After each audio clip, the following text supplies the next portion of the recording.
Good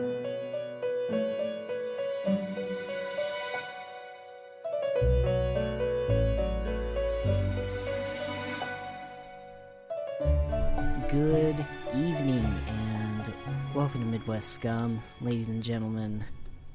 I didn't prepare anything fun at the start of this, but you know, whatever. I'm your host, Elliot. I'm here with Skylar, and Skylar just reminded me literally seconds before the show that Skyrim released this day yesterday. What, 10 years ago? What? 11. 11 years? Oh my god, 11 years ago. Yeah, 11 years, Fuck. 2011. 11. That was the big thing. It was their marketing thing. Big end of the world, one of those, you know, these numbers line up because it's after the year 2000, so every year there's going to be some kind of number lineup through 2012. It was around the time they found the Higgs boson and catapulted us into a different reality. Right. A different timeline. A wacky timeline. Wacky timeline where we kill gorillas for doing nothing but being curious about an infant. Was it an infant? I don't even know the news story. It was like a toddler, I think. And yeah. But it was bad parenting is really what it boiled down to. Well, yeah, I mean, the gorilla died because that mom was not watching. How do you let your child crawl into a gorilla enclosure? Yeah. At the zoo, when you take your children to the zoo to watch their expressions of like, hey, look at these wild animals, or are you too entranced by whatever was next to the gorilla exhibit that you're not going to watch your child with enough time to climb into it? I don't know. I mean, it was like a enclosure that was like, instead of, usually at all the zoos I've been to, they've been behind glass, but this one, it was like in a pit, I think, and the kid fell into the pit. Into a pit. Yeah, because Harambe was a big metalhead. Yes. So they had to build him a pit to... Anyway, sorry, go ahead. To keep children out, mostly, but that failed. And it was like they couldn't risk, they couldn't risk tranking him because they would just send him into a fit of rage, and a full-grown gorilla could probably tear a child in half, could tear a grown man in half. Tear a grown man in half, yeah. That's what sucks. We don't have these instant tranquilizers. Like, if they had shot him directly in the heart or the head with a tranquilizer, then he passed out immediately. Like, did these zookeepers never play Metal Gear? Do they not know how tranquilizer guns totally work in real life? I mean, from what I understand, is that even if you do use a tranq, there's a very good chance that the person will die because they suffocate. Oh, shit, really? I mean, think about it. When you go under for anesthesia, you have, like, a doctor that has specialized in knocking you out, administer the drugs to you, whereas you have, I mean, everybody's different, body weight, whatever, and all that. So there's no, like, you're injecting somebody with poison and hoping that it doesn't kill them. Yeah, because the actual science behind tranquilizing somebody isn't as easy as how I think it is, where they just, like, fall asleep. No, it's, like, chemicals that, like, restrict your body's ability to, like, react to stimuli or something like that. It kind of, like, shuts them down. Yeah, essentially. I've been under a few times, and yeah, that's basic. I mean, you don't want to feel anything during surgery. Yeah, no. Because, I mean, one, it hurt, but then two, you'd also freak out and you're at risk of a heart attack. Just because it's like, the only surgery you're awake for, I think, is brain surgery. But they do that so they don't, like, fuck you up. Mm-hmm. Which is super cool. I always think of those, like, where we talk about brain experiments of cutting somebody's head open and then, like, poking around to see, like, oh, this makes their elbow twitch and shit like that. And that's, like, as far as they've mapped the brain. But then they take that and say, like, well, everybody's an individual and these are all relative areas and they're not specific because, like, the brain is fucking insane. It's an absolute... A computer made of meat. Yeah. Is what it is. If not, like, even fucking crazier than that, because, like, computers don't know how to breathe automatically or be able to switch between breathing automatically and breathing intentionally. I mean, those are like lower brain functions too. That's like brainstem stuff, is breathing. Exactly. We get into the higher functions where it's speech and memory, especially memory. Memory's crazy. Oof, memory's nuts, man. Because you never know. You never know what's actually real. Your memory is just the story that you can tell yourself of that memory, but it's like it does, It's what you perceived, there's a lot of stuff you can't. Yeah. But memory storage isn't perfect, so that memory can become distorted after a long period of time, as well as just retrieving memory is a process in itself. Yeah. That's why there's a difference between short-term memory and long-term memory. Long-term being like stuff you remember when you were 5 for some weird reason, like when you first gained consciousness, when you snapped out of it. And you're like, oh fuck, I'm real. I'm in a world. Yeah. Do you remember that? Do you remember when you snapped into consciousness, Skylar? Your oldest memory? My oldest memory is like my 4th birthday, I want to say. Wow. I think, and the only reason why is because we had a home video of it. So even that memory is just from what I saw when I was older. But I do remember some stuff that wasn't on the video. Like I fell down and I hit my chin on a rock when I fell down. And I bit my tongue, and we had a clown there who was our next door neighbor, and she was nice enough. It was a woman. But she got me a popsicle, and that wasn't on the video, and I remember that. My mom backed that up too. So it's it's just weird stuff. Like that's the earliest I think I can remember. It's interesting. Lady clowns in the depth of your psyche, huh? Yeah.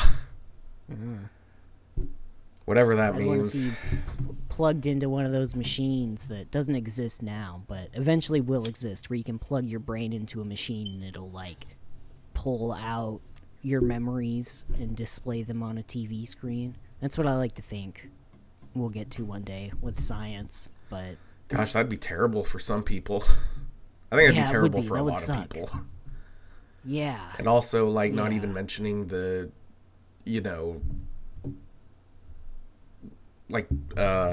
judicial stuff.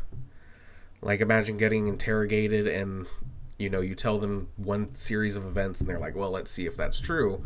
Plug you into the machine and then it gives you your actual brain's fucking perception of the event, and it's different. Yeah.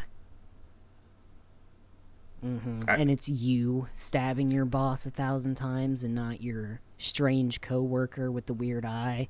And then it turns out you're the coworker with the weird eye. You've always been. You've been projecting your consciousness outward because you can't accept your own reality, that you're a weird fucking dude with a weird eye who stabbed his boss. Yeah.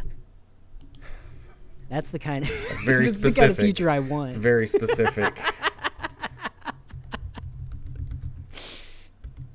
Yeah, but I mean that's what Fight Club was about, right? It was just oh yeah, it was. disassociating because you feel like you're such a fucking loser, but your disassociation is, I guess that plays more on the conscious and subconscious, unconscious mind kind of thing. That right. If you project your unconscious mind onto something external, then it becomes conscious. And then it's like, well, does that actually exist, or is that just a projection of your mind? That's beyond me, man. Yeah, I don't know. I took one psychology class 3 times, so I'm kind of an expert when it comes to... It wasn't the same psychology class, was it? No, it was the same psychology class. I took AP Psych in high school, which was supposed to be for college credit, for Psych 101. And then I took Psych 101 that first year of college. I didn't do it for college credit in high school because I was poor. Oh, and yeah. I couldn't pay for it. Yeah. But it was one of the classes they didn't kick you out because I was going to take like a college algebra class in high school, but it was like $200 and I didn't have money at the time, and I was like, okay, well, can I still just take it? And they were like, no. So right, of course. But they didn't care about psychology. Like, I didn't get college credit for it. I didn't, because maybe it was like a separate test or something, and it was like you could just pay to take the test, or you could not take the test, but you could just take the class in general. So anyway, I didn't get college credit, so I took it in that first year of college, and then I dropped out, and then and then I took it again when I went back to college this last time around, and then I also dropped it. So really, so you're an expert on psychology, is what you're saying. Yeah, what I'm saying is I know exactly what Freud meant when he said, "Shoobity boppity, this is your toppity of mind." I think that's a direct quote. Yeah, that's right. That's right. And that was him explaining why he wanted to fuck his mom, or something like that. People discredit him. They discredit Freud for his weird Oedipus complex shit that he talked about. But it was like, if you just kind of be like, all right, dude. Some people definitely have that complex, I think, but like that wasn't like the bulk of his research, I guess. Yeah, whenever I think of him, I think id, ego, superego. Yeah. Like he brought the idea of we don't have complete control of our minds to the forefront of psychological. And that there is a subconscious. Yeah. That exists. Yeah. That is just like your genetics. It's like your family. I don't know how to describe it. I know it's unconscious, subconsciousness, consciousness. Mm-hmm. And subconscious is like just a layer above your consciousness. I don't know if that's like where you it's weird to say, but like where you go when you dream, you know? And I don't know if that's unconsciousness. That might be unconsciousness. Yeah. Yeah, I listened to something recently that kind of explained the unconscious versus the subconscious, and it's like if you're conscious of something, but like your subconscious is kind of always going on and processing and organizing and stuff, but it just runs in a way that we can't like rationalize, I guess. So it's like you can never really fully grasp the subconscious, because I mean that's its duty, is to be subconscious. It's below your normal thought. But then like unconsciousness, I think, is, I mean, full on sleep mode. Like if you were to, I don't know, if you were like on a seesaw and like right in the middle of subconscious, and normally we're sitting down on the conscious side, but then if you lift up and the conscious side is in the air and the unconscious is down, your shadow sitting in the other seat, so to speak. I like to think that that's where, and then that tipping of resources and energy goes into the unconscious mind, but the subconscious is still getting some, because it's in the middle of the seesaw, right? Right. Does that make sense? No, that makes perfect sense. I like to think that it's the unconscious mind that is taking me into worlds that are, because my dreams are always super crazy and vivid and stuff anyway, but it's like I always retain a little bit of that, like I am this person, or like I can sort of like I know who I am in my unconscious. You're never anybody else but you in your dreams. At least I'm not. Yeah. I know, like, not that I can think of. It's always me. I know it's me. Mm-hmm. But then it's like the differences between, because then like sometimes I'll have dreams where like my family members will show up, and it's like, okay, I know that they're my family, but I can't, tell you where they actually are in my family in real life. But like in that dream, it's like, okay, that is a relative of mine, but it's never something that I like, I don't know, contemplate. It's just like, oh, this is a character in my life, and then I don't know. Yeah, it's like they're like characters, like you know who they are, but they're not. Yeah, it's really hard to describe. Yeah. Dreams are so weird. I could never get lucid dreaming down. I No, can't it always I freaks can't me out. consciously control it. Yeah. I have intentionally, I gotten should say. close. I've had lucid dreams like you have a high fever and you're only sleeping for 2 or 3 hours at a time, and your dreams get real fucking crazy. Or Yeah. you wake up from a hangover and go and puke your guts out and then come back and go to sleep. You have to be up in 3 hours, so you have like a really crazy vivid dream then. Yeah, those dreams that, you slip into, or they blur the lines between what is real and what isn't real. Like, there are dreams that you have that are super crazy, but then you wake up and you're like, okay, I realized that was just a dream. In the moment, I didn't realize it was a dream, but now I do. I think. But then those, like, super vivid ones, yeah. Yeah. The worst are the ones where you wake up in the dream, but you're still dreaming. Have you ever had those? God, yeah. Like, those are so stressful. Oh my god, yeah. And so it's like, and like, I've had some where I get stuck in like a cycle of just waking up, and then I'll walk forward and like get my day started and everything, and then I'll be back in my bed.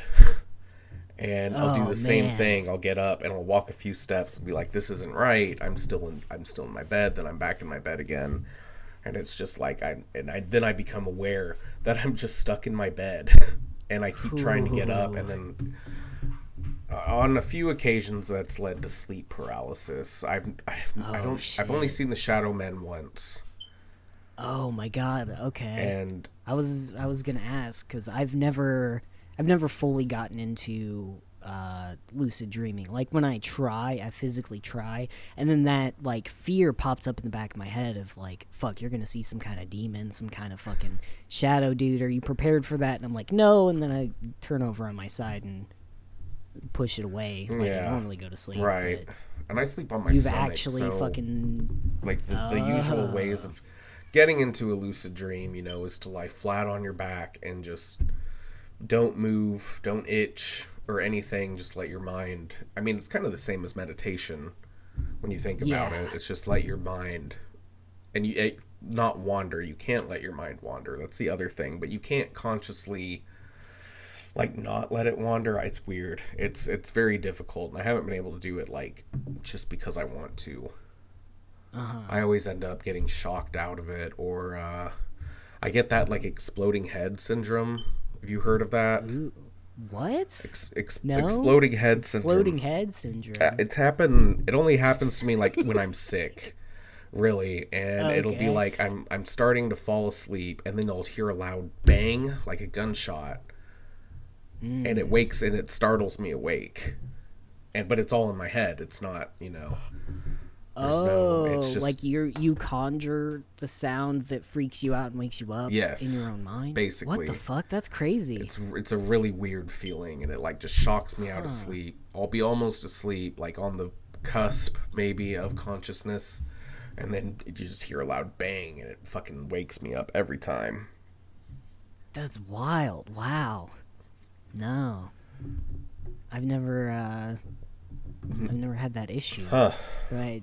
I mean, I have, like, I've gotten to the cusp of lucid dreaming where, like, I normally sleep either on my side or on my back anyway. So, like, if I go to sleep on my back, and then I just exactly follow those, like, meditation steps, but instead of, like, if you do, like, a body scan and sort of just change your attention and glide it over, and then, like, glide past your feet and your legs and all the way up your body, but then as you go by, just, like, I imagine those body parts, like, dissolving, and then it's like, okay, and then it sort of, like, turns off the perception of feeling in them, and then I just keep doing that up until I can get to, like, my heart and, like, my lungs area of my chest, and then, like, once I get to that, and then, like, I feel how I'm breathing, and then I can, like, feel my heartbeat, and it, like, speeds up, because I'm like, fuck, if I go past this, I won't be in control of my breathing, and what if I stop breathing, and I start freaking out, and then I'm like, okay, and then if I can get past that, about that same time is when I'm like, okay, well, if my whole body goes to sleep, you know what sleep paralysis is. You've heard of sleep paralysis. You want to fucking face these demons tonight, bro? And I'm like, fuck, I don't know, maybe. And then my heart starts beating faster. And then, yeah, I psych myself out of it because I can't fucking push past that mental block of, like, if I actually were to experience sleep paralysis, I don't know, I'd like have a straight up heart attack or something because I'm a scared little pussy bitch. It feels like, I mean, if it's awful. It's an awful feeling. I've had it without the Shadow Men, and like I said, I've only seen the Shadow Men once during it, and that was probably the one thing that keeps me from it, like from attempting to do it myself, just because that feeling was so visceral and surreal. And I remember it because I was bunking with my little brother. I was living at home at the time, bunking with my little brother on his bunk bed, and I don't know, all I remember is, like, I went to bed and then I woke up and I looked down because, like, if there was the head of where I could see my vision, I could see down the hall of the apartment we lived in, and I like tried to get up and move and I couldn't, and then, like, this black figure just comes out from underneath the bed and, like, oh my god, just gets as tall as the room. And then I remember waking up and I fell on the floor because I was so scared. Oh my god, it was awful. You were on the bottom bunk or the top bottom bunk? Bottom bunk. Okay, so okay. It wasn't like the better spot. Yes. Yeah. The big brother spot. Jesus. Yeah. I don't know where the idea of, like, top bunk became the I'm sorry to fucking go off on a tangent here, but I've slept in a lot of bunk beds. I've never been an only child. That's a weird way to say that I have siblings, but so we've always had bunk beds, and it's always just been like, well, the person who doesn't have to climb to the top is obviously the older, the stronger, the better one, I guess. Not that, like, I don't know, ranked myself among my siblings in a very weird fucking psycho way, but, like, you know, the person, it seems more degrading to me to be the person who has to climb the ladder to get into bed, and then, like, you know, you have to climb down a ladder first thing when you wake up. That kind of fucking sucks. Yeah. I'd rather just turn and step in, like, a normal bed. But I think Hollywood thinks the top bunk is the dominant thing because prison stuff, at least in all the prison shows I've seen, that's, like, a thing, but I don't know. I think they're wrong. I think all those writers have never actually slept in bunk beds, and that they're privileged pieces of shit, and fuck the Writers Guild of America, you know what I mean? Fuck them. Yeah, fuck the Writers Guild. Fuck the Screen Actors Guild. Fuck the Screen Actors Guild. Called out. Turn that society into nothingness. I don't know. That's what our ultimate goal here is with this podcast, to reduce society down to its most basic parts and then destroy them forever. That's correct. That's correct. Grind it into dust, and then grind that dust into a powder, and then take that powder and mix it in with some chocolate milk. And snort it. Yeah, and snort it.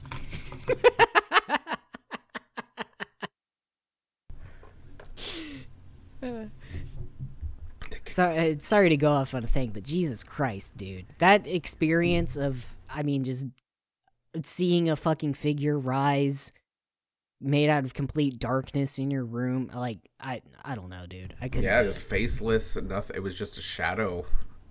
Like, that's all it was that, you know.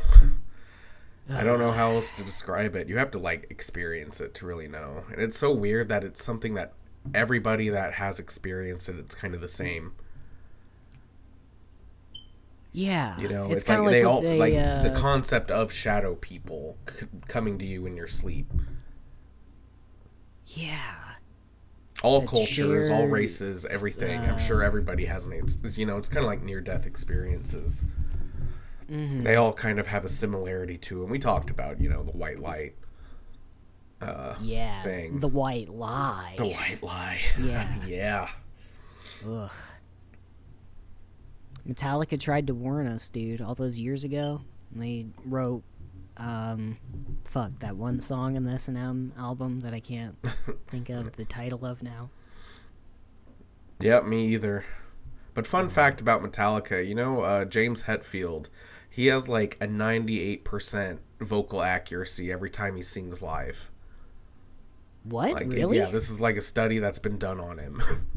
But he hits 98% of his notes. Like, it's not pitch perfect.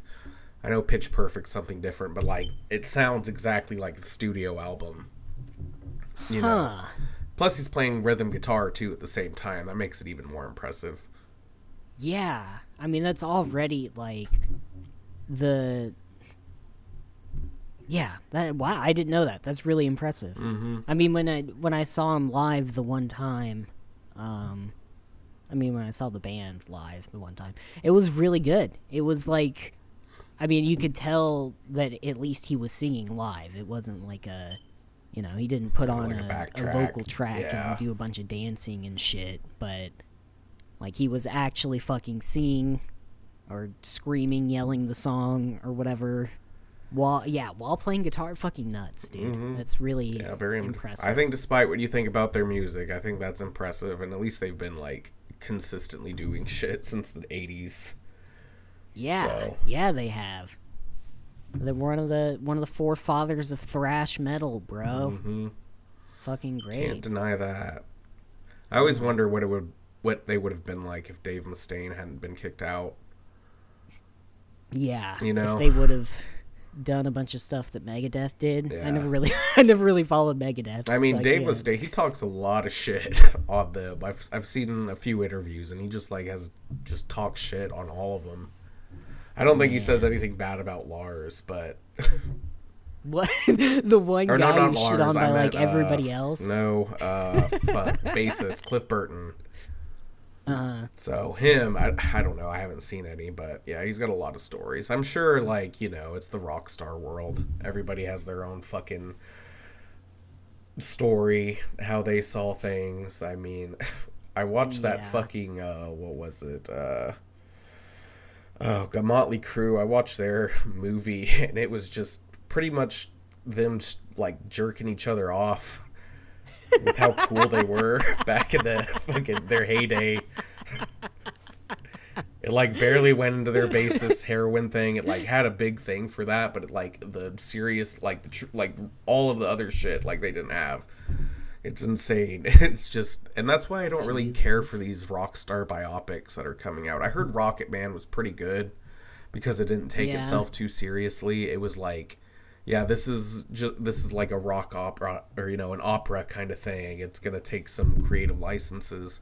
But then there was like Queen's thing, which was also the same thing as Motley Crue. It was just the band members jerking each other off and being like Freddie Mercury was awesome. Yeah, dude, basically. The spectacle, I mean, the movie was, I will say it's good. The spectacle of it was great. But they don't talk about any of the, fucking Freddie Mercury's like parties where he would have midgets wearing assless chaps carrying silver platters of cocaine. I want that movie. Yeah, they really. I watched the one with Rami Malek. Yeah, that's the one I'm talking about. It was supposed to be Sacha Baron Cohen. Yeah.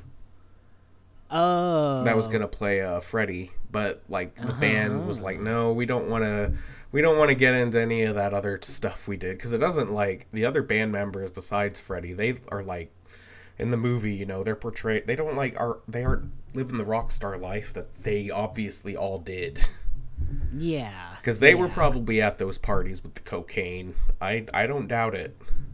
Oh, 100%. I mean, they had to have been. That was just like literally the rock star lifestyle. That I know the movie painted Freddie in like a less gay light for sure. I think they downplayed him being, because he's like technically bi, right? But he had a wife. Yeah, but he had a wife, and like it really focused on that relationship and didn't get into all the butt fucking that he did. Yeah, it's lots of butt fucking. So. That's the thing. Like a lot of it, but I guess they had to keep it PG-13, so like they couldn't hang dong, which for sure he's seen a ton of dong in his life. I don't know a whole lot about Queen, I will say that. I'm not a gigantic Queen fan, so I can't be like, oh, you know, that was a great movie or that was a bad movie. I don't know, it was just the dude from Mr. Robot, and I like him as an actor. He put on good. He was great as Freddie Mercury. His performance was great.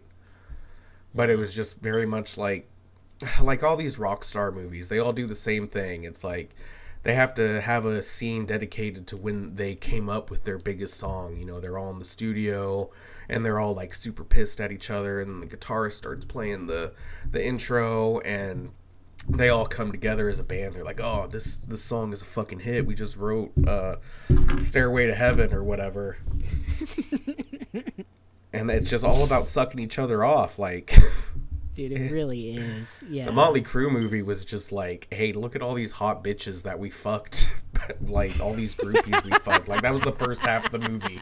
Was just, which I appreciate. They showed like the degenerate lifestyle that comes with fame. Mm-hmm. But it very much was just, you know, look at all the cool shit that we fucking did. Which is fine. I mean, you know, it's not like a documentary where I would expect all the nitty gritty to be put out. But if you're gonna go all out, go all out. Yeah, I feel like if you're one of these super old, retired rock star dudes at this point in time, like, fucking put it all out there. It's not like they can take your career away from you for being like, hey, remember that night that we had a bunch of midgets show up and we all snorted coke off of the midget strippers, and then, you know, like, what are they gonna do? You know, I mean, they kind of can now. Cancel culture is a real thing. So. Yeah, but they can't like take that money away. Yeah, they can't take the money away, and there's all the old heads that are gonna be listening to them to the day they die. That don't give a shit, because that was just how the times were. I mean, fucking exactly. God, who was the one guy that like adopted this chick and then ended up marrying her? I can't remember. Was that fucking Woody Allen? Was that Woody Allen? I think Aerosmith guy did the same thing. Oh fuck! Really? I think so.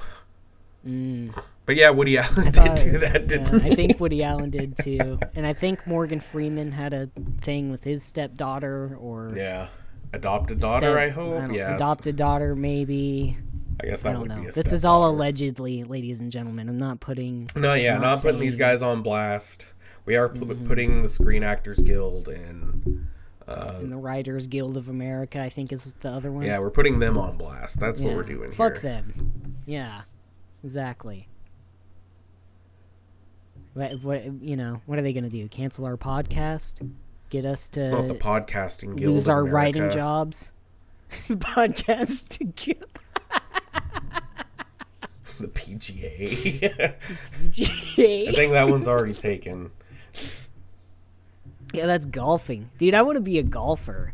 The more I hear about golfing and I get it. I get why old dudes golf now. It seems like just a fucking dope time.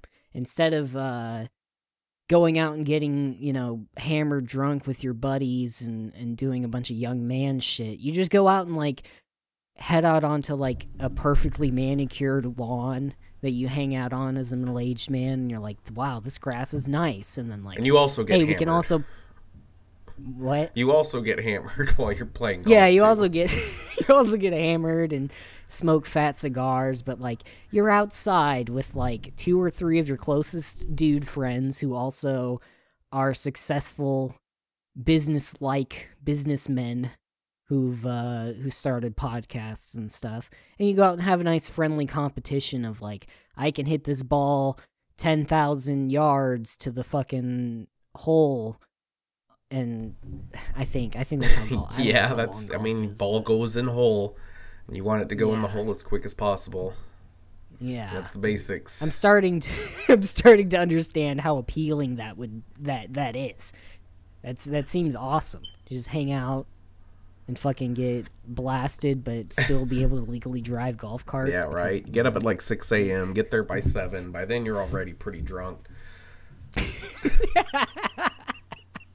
Sign up, go into the country club, have a cup of imported fresh Brazilian coffee ground by a, I don't know, like a chick who was smuggled here illegally to work in a country club for our amusement. Yeah, maybe there's a little helping of rum chata in that. That coffee. Yeah. And then you just drink the whole thing of rum chata, because that stuff is fucking delicious. It's only like 15-20% too, so you won't get like super blasted off it. Yeah. Rum chata is really solid. I fucking hate real horchata. That shit's gross. But like, rum chata, solid. Yeah. Fantastic. Shout out to rum chata.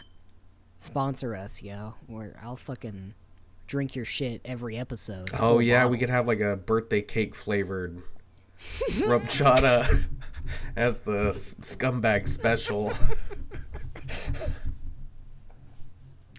Holy shit. Dude, we should have a marketing team. God damn. I know, we need a marketing team. Wow. Next round of interviews, man. After this set of our employees try to kill themselves by jumping off the roof, we'll get somebody who knows how to make connections with the Rum Chata Corporation. I mean, after Elon bought Twitter, we fired our PR team, so we don't even need them anymore. We just shit post on Twitter now. Mm-hmm. Free, baby. Even though Elon said nothing has changed, I think it's changed.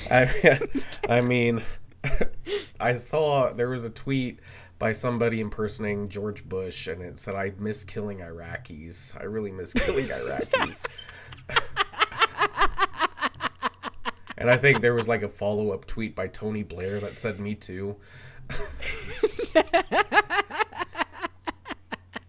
Like, being verified means nothing now. It's hilarious. Yeah. Just means you paid $8, which is awesome. I really like that. Fuck the whole verification and misinformation bullshit that's going on. I don't care. Like, I think we should go back to the good old days of the internet where, like, it was known.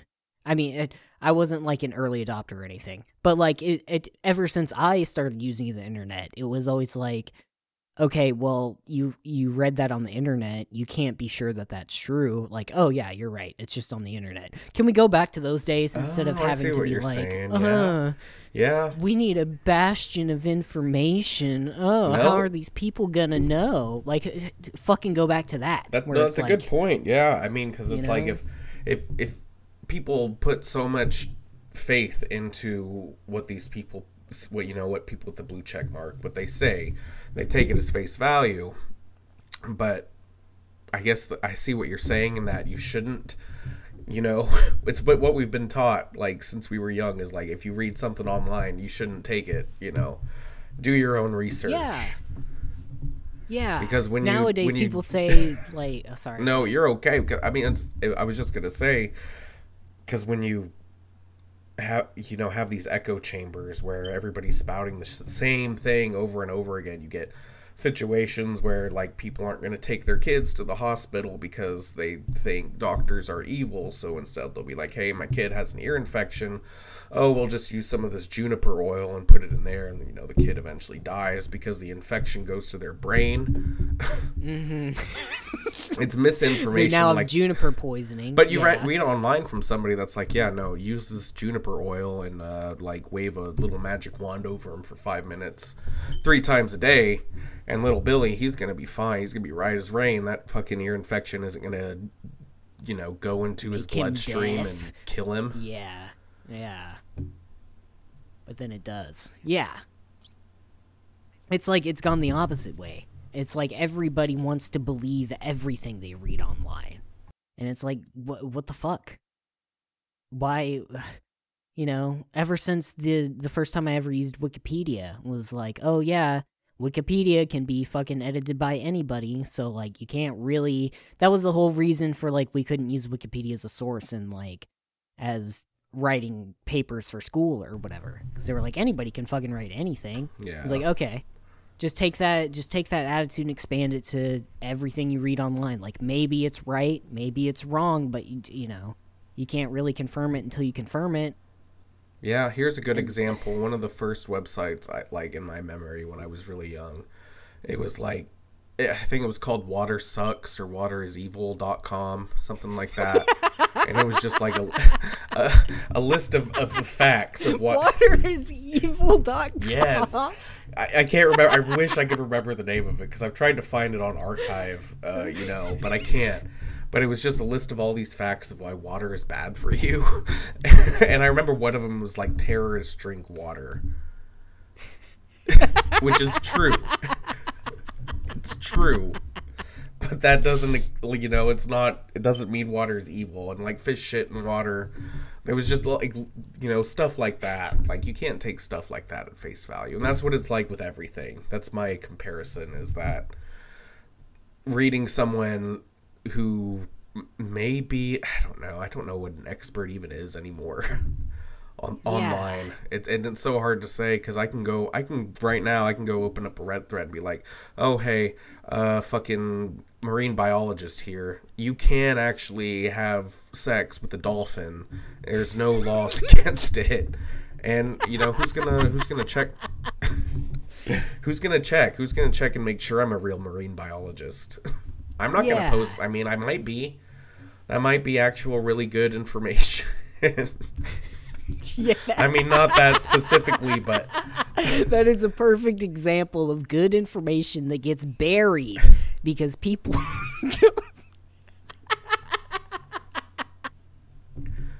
For a more like down to earth comparison, you can go and say, "Hey, I'm a lawyer, and I don't think that you should pursue these, you don't have a case here." But then somebody comes in there like, hey, I'm also a lawyer, and that guy up there is definitely not a lawyer.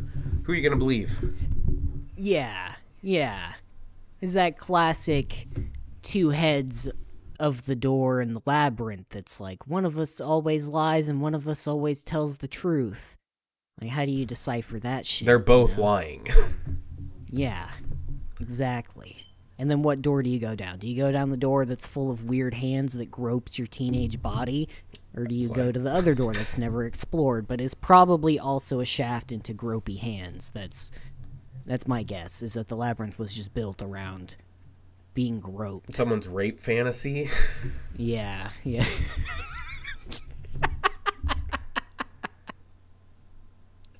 that's why David Bowie is the ogre king, the orc king. Oh, were you making a labyrinth God damn it. That was the labyrinth. They had that door. That's right. That's where that comes from. God, I feel like that's like an old thing. But yeah, you're totally right. Which one of us is telling the truth? Which one of us is lying? Yeah. And then it's like, well, my guess is if she opened the other door, it would have led to the same place of a shaft of weird gropey hands that is like, I haven't watched Labyrinth since I was like 10.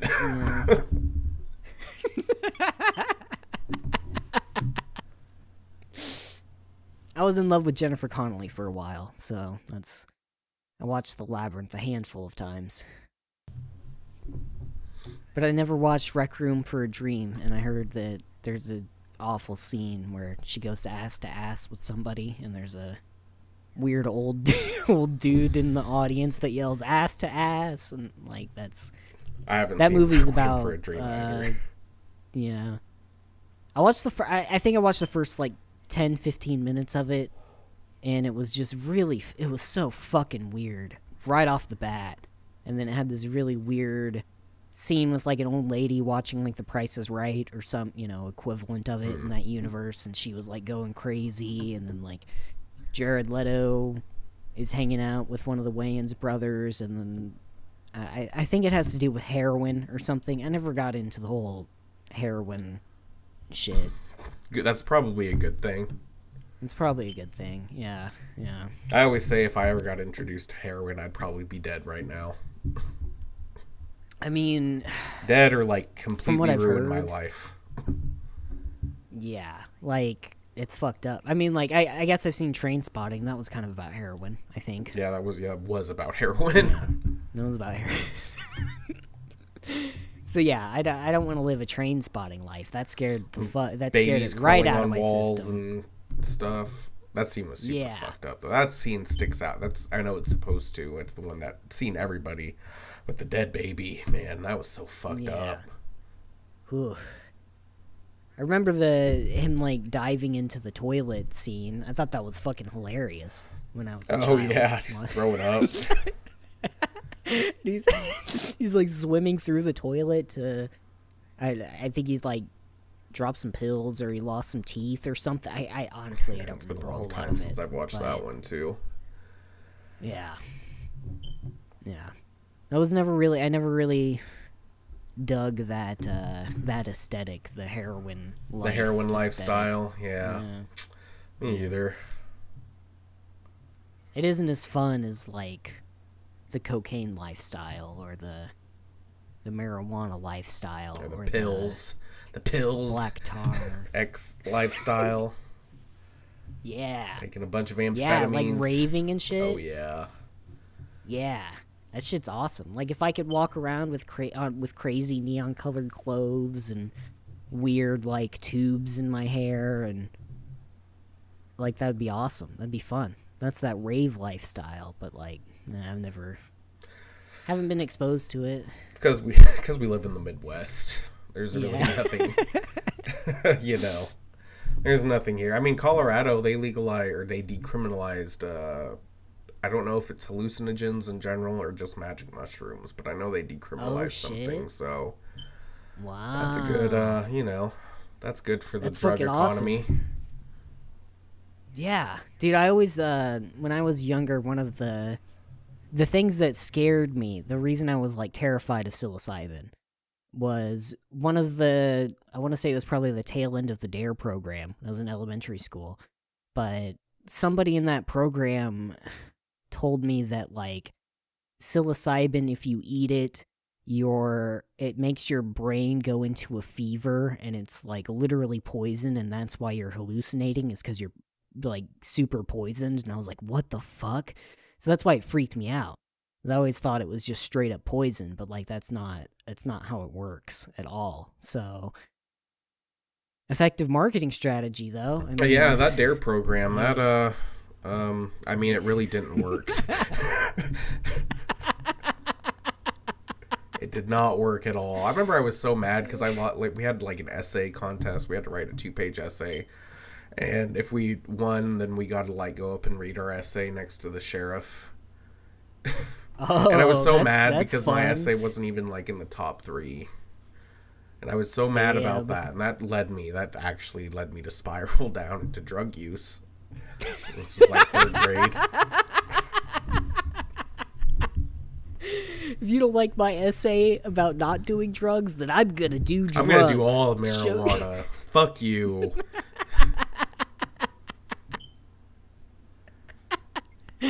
What kind of reward is that?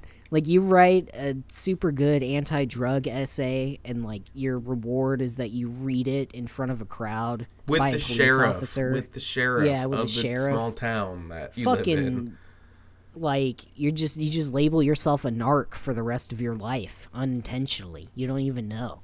You don't even know that you're a little nerd, bitch. Yeah, fuck you, Timothy. Fuck you and your fucking perfect essay and your perfect life. Fuck you. Where are you now, Timothy? Are you a part of the #1 podcast in the Midwest for people ages 17 to 35? No, you're not. You're not. Yeah, it's probably something stupid like a doctor. Yeah, yeah, fucking loser. Or an aeronautical probably engineer or something dumb like that. Yeah, like a partnered lawyer in a law firm. Fucking dork. Fuck you. Fuck you. Fuck you.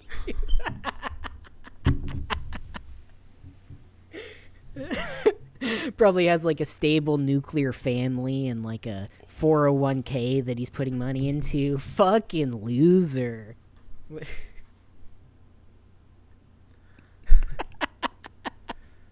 I should have won that contest. Should have been me. Then I would have been. Then I would have been the doctor or the nuclear physicist.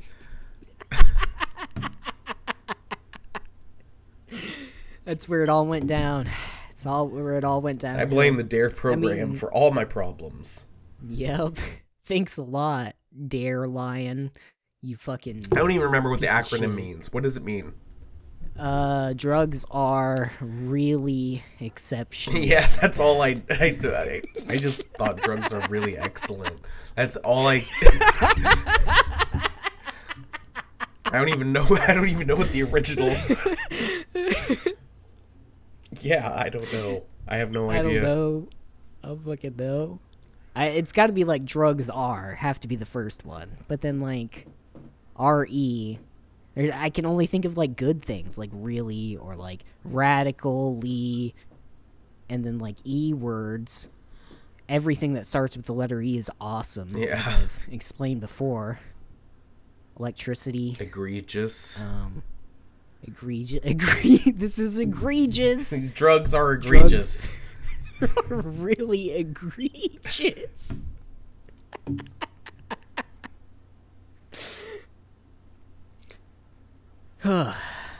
Drugs are real estate. But yeah, I mean it failed. D.A.R.E failed. The war on drugs failed.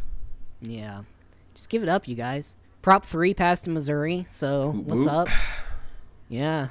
Shout out to the 3 or 4 listeners who listened to last episode and voted the way that I encouraged them to vote. 100% of that victory is due to me. So you're welcome. You know. Next time that you... Judging by that election map, yeah, I mean, it was really close. It was really close. I just don't get it. I saw the election map for Missouri, right? And it's like, how are these... I mean, it just must be old people in these, like, really rural places that all went super red. Yeah. I mean, that's really on that vote, you know, specifically. Yeah. The whole thing with Prop 3 was, like, it's, you know, it legalized it recreationally for people 21 and over, and then it's supposed to expunge records for people who are in jail for nonviolent marijuana-related crimes. And it's like, okay, you know, those people, I feel like they're okay to get out of prison. But, like, a lot of the big Republican parties are like, why are we releasing people from prison for anything? They're in prison. Prisoners are bad. And, I mean, most of the time prisoners are bad. Yes, I'll give them that. But prisoners are also free labor. Yeah, exactly. There's a whole complex. The prison industrial complex has been created because, like, you know, they can just use those people as slave labor, basically. Slavery is illegal unless you're imprisoned in America. Unless you're in prison. Like, it's in the Constitution. Like, slavery is illegal, but, and then there's a big but. If you're fucking incarcerated in the States, like, yeah, we can put you to fucking work. We'll pay you less than $1 an hour. Yeah. If that. It's nuts. It's like 17 cents an hour. Yeah. If that. And then shit in the commissary is, like, super expensive. My uncle told me, I got a good idea, because he was in the Texas prison system. Oh, hardcore. So, yeah, it was very... Yeah. He was put to work, and, like... He didn't make enough in the week to afford a pack of ramen noodles from the commissary. That's insane. Yeah, that's why, like, people who are lifers and you see them with the TV and stuff, they like put like 20 plus years of work to get that TV. Yeah. Which can be taken away at an instant if, you know, you fart the wrong direction. Yeah. That shit's crazy. The prison industry. That was a part of, right. That was a part of Prop 3, is it was going to let some people out of prison who weren't actually, like, bad people. They just got caught with trying to smuggle, like, a pound of weed across the state or something like that. So that was a big, like, that was, like, the argument against it, basically. From what I saw, it was, like, the argument for it was, like, okay, you know, tax money, all these things, let's let our cops fucking pursue real crime and not just, like, out to bust people who are smoking pot. Who gives a fuck at this point? And then the argument against it was like, well, if the federal government says that it's legal, then we're going to have something in our state constitution that said it was illegal at one point. And I'm like, well, the fucking federal government isn't going to make it legal. Like, give up on that. you know, we've been told that how many years now? That Yeah, like, Obeezy it's was just gonna around make the it corner. legal. The government's gonna fucking change it from a Schedule 1. It's not gonna be a thing, and it still fucking hasn't happened. So It's amazing how it hasn't happened. you know, Yeah, it was like Obama was gonna do it. It was like Yeah. we Yeah. vote Obeezy in. He's gonna give us all the bleezies. But that did not happen. Nope. And then we reelected Obama, and he still didn't make it happen. And then I think Trump said something about it during his campaign. It was like, oh, okay, maybe Trump's going to do something about it. Nope. And then, like, fucking Biden said something about it recently, just before the midterms, about, Of course. like, rescheduling it. And what has come of that now? Nothing. It's all The fucking fact of the rhetoric. matter It's is all you fucking... can't trust the government at all. It doesn't matter what side of the fucking fence you're on. That's just... They want you. They created the fence. They created... The government created that fence. They want people on each side to be fighting against each other. That's how things... You know, that's how shit stays the same. Is because we put that wall up. And Trump may not have got his wall, but he definitely got a wall, for sure. Oh, 100%. Not a metaphor, like not a literal wall, but at least a metaphorical one. If you can keep your citizens divided. I mean, fuck, we're basically living in Berlin right now, dude. Literally East and 1984. West, left and right.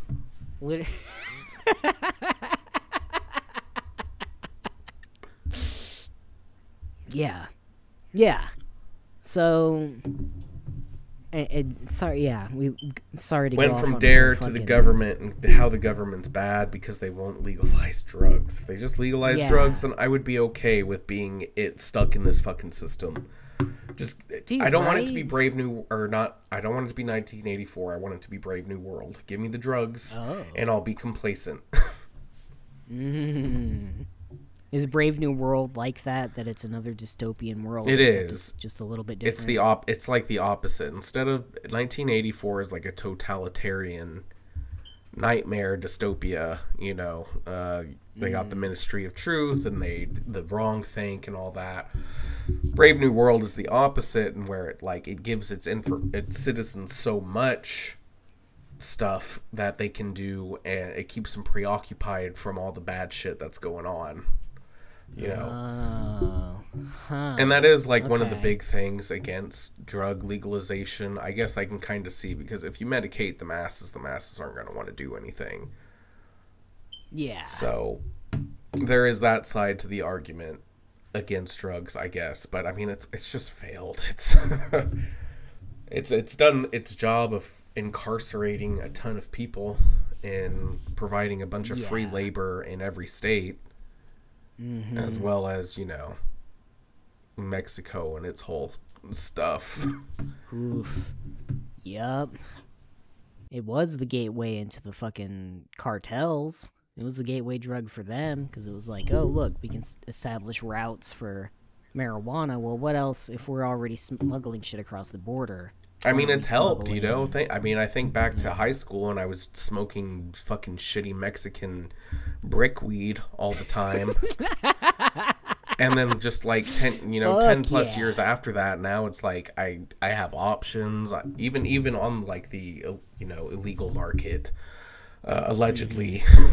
Allegedly, from what I hear of people who do these things, that you can, I mean, it's all higher grade. Even like the shitty quality stuff isn't anywhere near what that fucking ditchweed was like.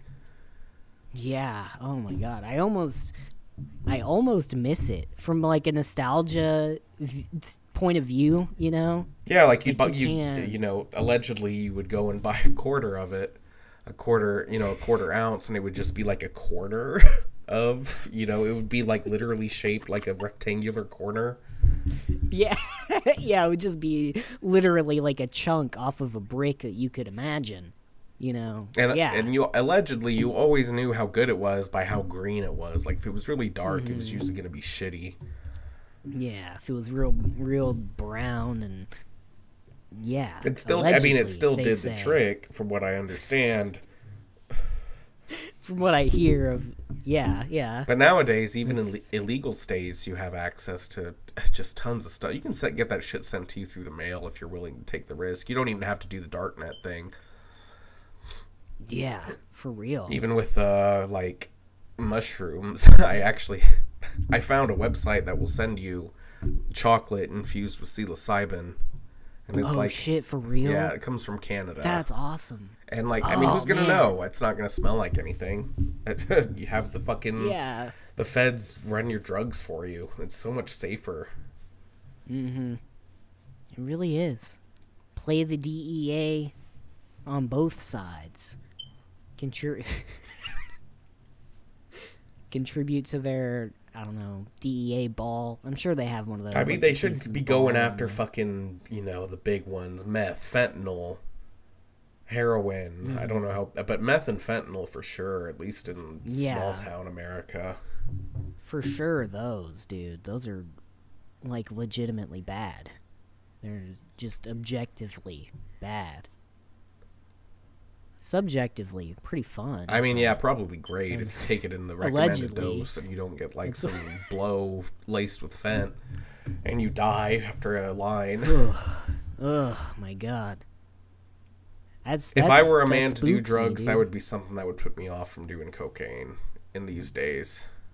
Because if you cut it with fent, it gets you higher, but you can't have those really, all-night cocaine benders where you pound back a fifth of whiskey and call up a bunch of midgets to dance around in assless chaps. Yeah, those days. I think those days are behind us. Gone. Yeah, I really do.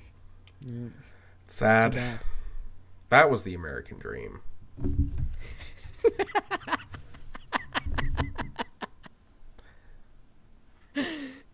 We'll bring it back. We'll bring back the rockstar lifestyle without the actually being a rock star. I think that's like that's my American dream. So you rent out like a hotel room, but you respectfully abide by the hotel's rules.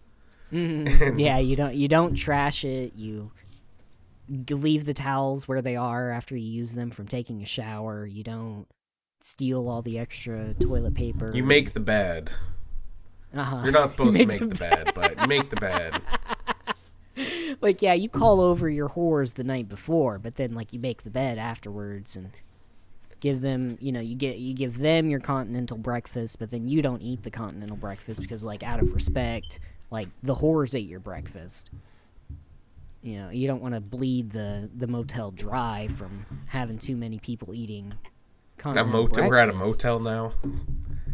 Do what? Right, you said motel, so we're at a motel with a continental breakfast. I don't think even now I would want to. I've stayed at some motels, and I do not want to eat what they have. Nah. That good old Renoco coffee and, I don't spend a lot of time in motels or hotels, despite my studio apartment being a hotel in the past, but... Or maybe motel. What's the fucking difference between those two? Motel are like, Super 8s. It's like one double bed or two single beds, and all the rooms are like that. Hotels usually have like suites, and it's like for longer. If you're going to be staying in Japan for a week or something, you get a hotel for a week. You wouldn't want to stay for a week somewhere at a motel. I mean, didn't we do that when we went to Boulder? That sucked. We only lasted like 3 days, and it was already too much. Yeah. That was like a motel, right? Yes, that would be a motel. The doors are on the outside. Yes. Okay. Yeah. 2 single beds, a TV if you're lucky. A really small, cramped bathroom, but it does the job. Yeah, I see. Huh. Hotels are... You'd have a conference at a hotel, because that's another thing that they do, is they host parties and whatever. Oh, yeah. Like a Holiday Inn is a hotel. No, Holiday Inn is a motel. Oh, fuck. Okay. Hotels would be bigger chains. Think, like, Hilton. The Hilton hotels, or like a Hyatt. Okay, yeah. Like really upper class, like fancy kind of Like, I don't want to stay in the ghetto. I want to be in the city center. So I think of water fountain in the lobby hotel. But it's a Gatorade fountain. But that would be hotel. That would be a hotel. Motel, it would just be a regular fountain. And you're lucky if they have a pool that has been chlorinated correctly. Like, it's not even a fountain. It's like it's a sprinkler system. Like one of those, the old sprinklers that they weren't the, like, gun shooty ones, but they were like the fan of things that would rotate up and down. Do you know what I mean? Like the segregated ones? That kind of sprinkler. It would be like... I think... It would be like a blacks only water fountain. That's what you'd find at the motel. Yeah, I guess so. If you put it that way, it's really dark.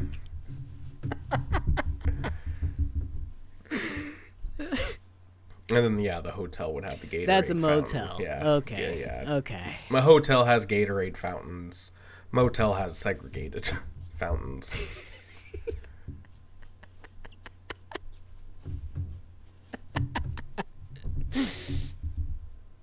Oof. At least you solidified that difference in my mind. Yeah. Because I use those words interchangeably, so maybe I insulted some hotel managers in my life, and that's why they don't talk to me anymore.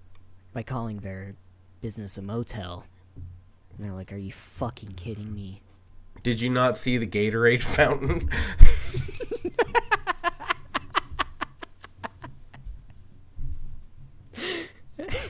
I thought corporate was bullshitting when they told us to install these Gatorade fountains, but you know what? It's really brought in customers. I change those bibs hotel. every 3 hours. It's always fresh Gatorade on tap. Bags aren't even empty.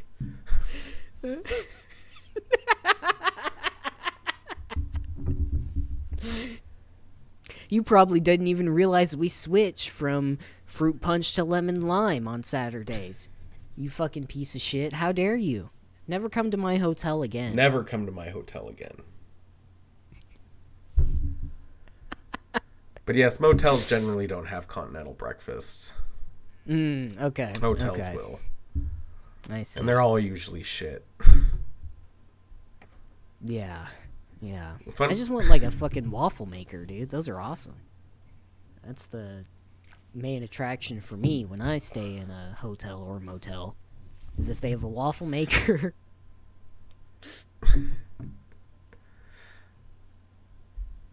I would say if they have a hairdryer in the room, then yeah, it's probably a good hotel.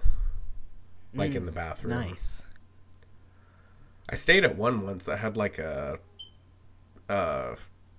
full like beauty kit for women. And all I can think is like, how, like, wouldn't that get gross? Do they have to change that every day? Oh, like what was in this beauty kit? Like makeup and shit? No, not makeup. It was just like, it was like a massager for your skin and stuff like that. Like, it's stuff that I would hope would get changed out every day. It was a really fancy hotel, so I think they were changed out like every day as long as there was a patron in the room. I would hope they would get switched at least between patrons, but I don't know. Yeah. Complimentary soap. And if it's like really nice soap, even better. My late grandfather, he actually was a manager for a hotel. So I got to spend a lot of time whenever I would go visit. That's why you know about the Gatorade fountain. Yes, the Gatorade fountains.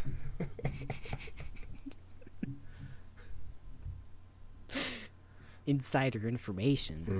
I see. It was always nice because you got the suite. Like, there was a suite right next to the office that was specifically for the manager.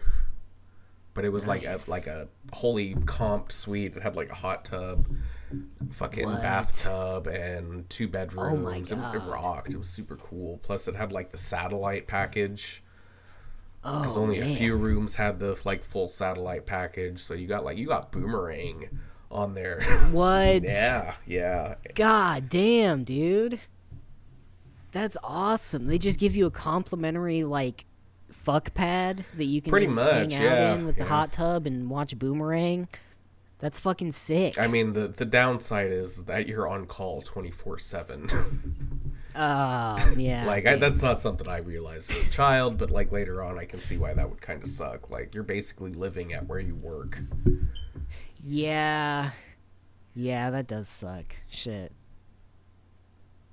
I mean, that's cool. I guess for being stuck in that situation, that's a nice compliment to be given, like, Boomerang in a hot tub. Boomerang in a hot tub, yeah.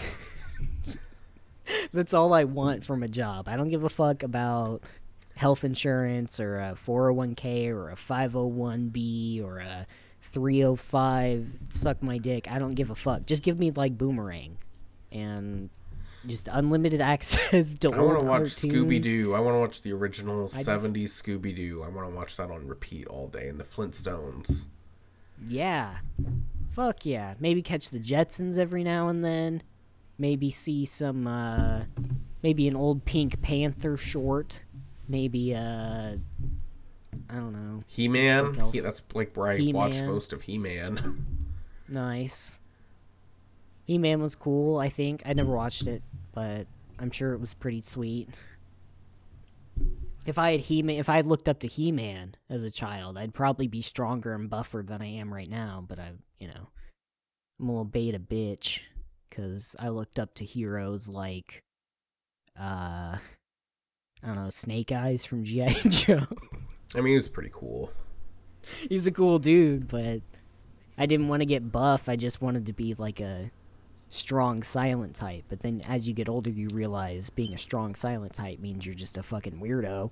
People are like, oh, that guy doesn't talk a lot. He's probably a weird piece of shit. Played with G.I. Joes as a kid. And that's,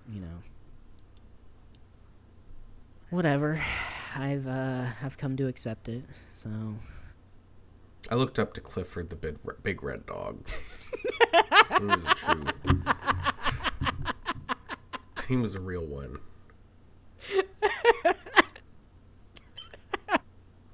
You think he was vaccinated? You think he had his rabies shot? Clifford? Dude, probably not. He would have had to take like a whole gallon of rabies medication. Yeah, he really would have. Like, that is a legitimately scary thought, because he's so big. I mean, what happens if he he wouldn't know if he got bit by a raccoon or something. And then you have this giant fucking big red dog that is rabid. Oh my god, foaming at the mouth. That would be almost a... I mean, it would at least be a county-wide emergency, if not statewide. Citywide, that's a tri-state area alert, brother. That's fucking... And now I'm just imagining, like, they have to call in the National Guard. They're coming in with, like, these helicopters with 50 caliber fucking chain guns, and I think that would probably stop him. I don't think he's, like, he's not, I mean, it would be kaiju level, but he's not that big either. Yeah, you're right. He'd probably be taken out by a fucking chain gun would just slice through him like nothing, like butter. Yeah. That's why they...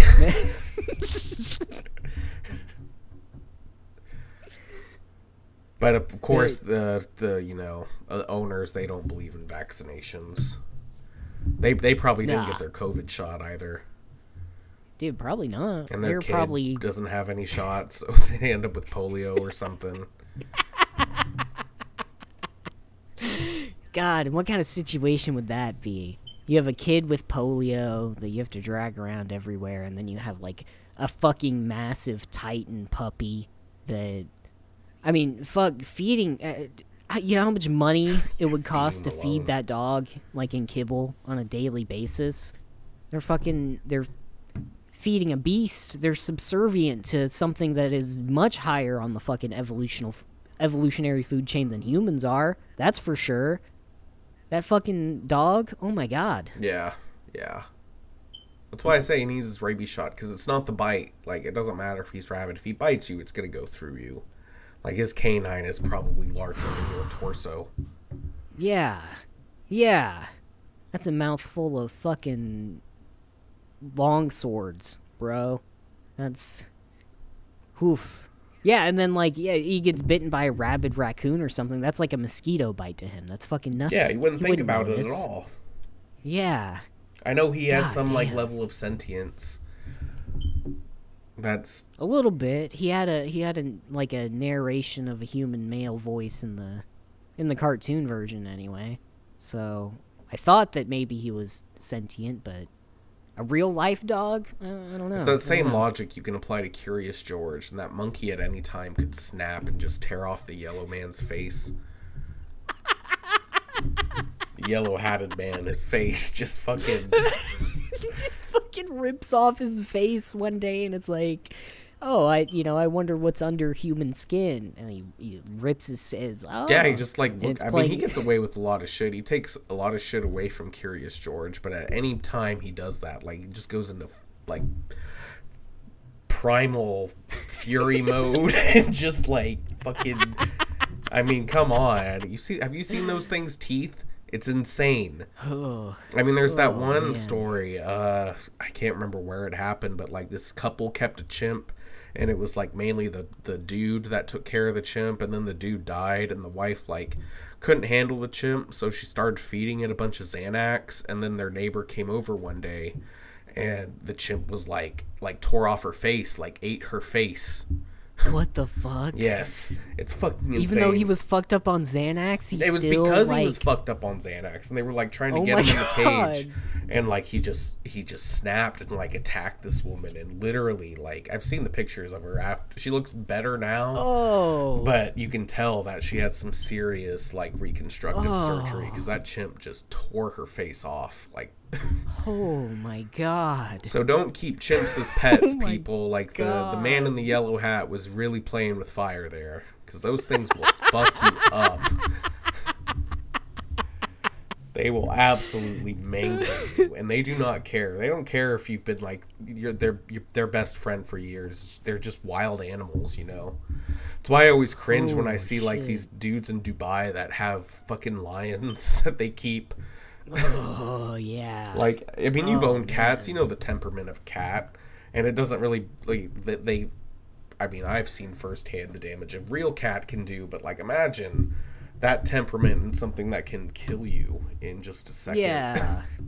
Without even thinking about it. Doesn't matter if you feed it every day and call it Bubsy and make it wear little hats and stuff for your Instagram.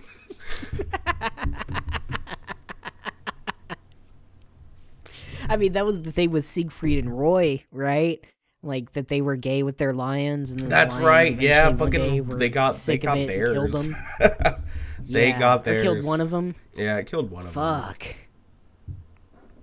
That's brutal. That's brutal. terrible. Don't keep wild animals. I wanted to as see pets. them. As a child, I was like, "Whoa, they have like white tigers. That's awesome. Those guys are totally cool." And then they get eaten by their lions or whatever tigers were. Yeah. Oof. I don't have that kind of temperament, man. Like, yeah, I'm a big dick alpha male, but I'm not that much of a big dick alpha male. No big red dogs, no chimps. No thanks. I'll just stick to my cats and maybe a dog when I have more space. Yeah. I've come around on dogs. I used to be scared of them real bad. I've been chased and attacked by a few dogs in my day. They freak me out a little bit. But I've started to come around on them. It really depends on the dog and the dog's normal temperament. If they're one of those breeds that's like, yeah, these are guard dogs. These are gonna scare off anybody from showing up at your house at 2 a.m. to steal your fucking commemorative NASCAR plates. Like those kind of dogs I don't really get along with, but yeah. Other dogs, it's interesting you bring that up. There is a whole debate about that in the dog world about specific breeds. Like pit bulls, for example, are the big one that always comes up. And I mean, even I am very leery around pit bulls. Yeah. Just because I mean, one example I have is when we were living in this apartment complex. It was like when I was 16, something like that. Anyway, one of our neighbors had a pit bull, and it killed their daughter Oh their my like God, infant daughter. what? Yeah, it was really sweet dog. I'd pet it and everything, but like one day, I don't know, the daughter was doing something it didn't like, and it just it just snapped Jesus and Christ. just killed her immediately. Oh, and I know that's like a very one situation kind of thing, but I've seen, a lot of. I've heard. And it's always of pit bull bulls. maulings and shit like that. Yeah. It's unfortunate. Fuck. It's like I don't want to say it's the dog's breed, but they were specifically bred to do as much damage as possible. They like have a in their brain when they clamp down on something with their teeth, like they're just hardwired to not let go. Oh. Like alligators. Yes.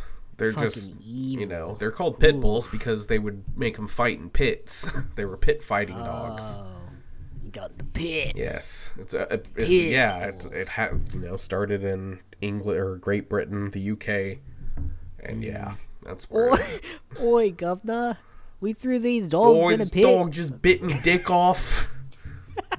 He bit off before. I think that's more Australian.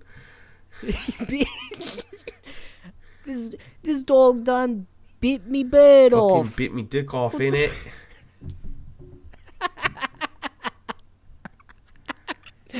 Oi, why are we making these dogs fight? Let's turn them into house pets, yeah? I don't know what accent that I lost the British trail there. But then they domesticated these fighting dogs and then decided, like, oh, it'll be okay, it'll be fine. Just don't be mean to them. I mean, they're still used for fighting. The neighbor I had before this crazy guy, I knew her boyfriend at least, he would always bring new dogs home and they would always be hurt in some way. And they were all pit bulls too. Really cute dogs, really friendly, but... Yeah. And I'm not saying let's euthanize all pit bulls or whatever, because there are some people on that far end of the spectrum that think that. Yeah. Fuck, dude, if a pit bull, ate my daughter, I would 100% be on that train, but, that's still... Man, oh, absolutely. Oh, yeah, definitely. If it was like my child, yeah. No, fuck no. That's brutal. Fuck. How'd we start talking about fighting Clifford, dogs? the big red dog, and the... Oh, Clifford is your hero. That's right. Clifford is my hero.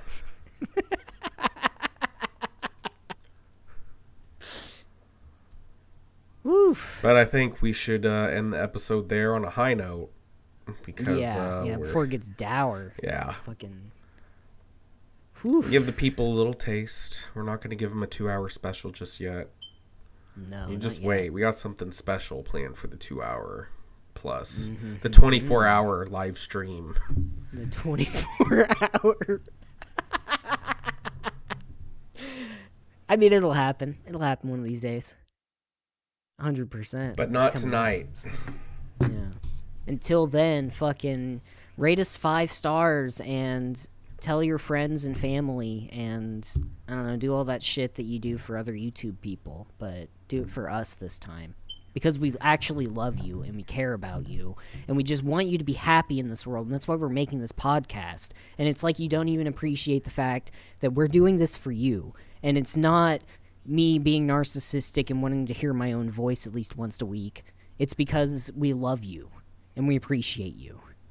And that's just the truth, I guess. We also know where your parents work.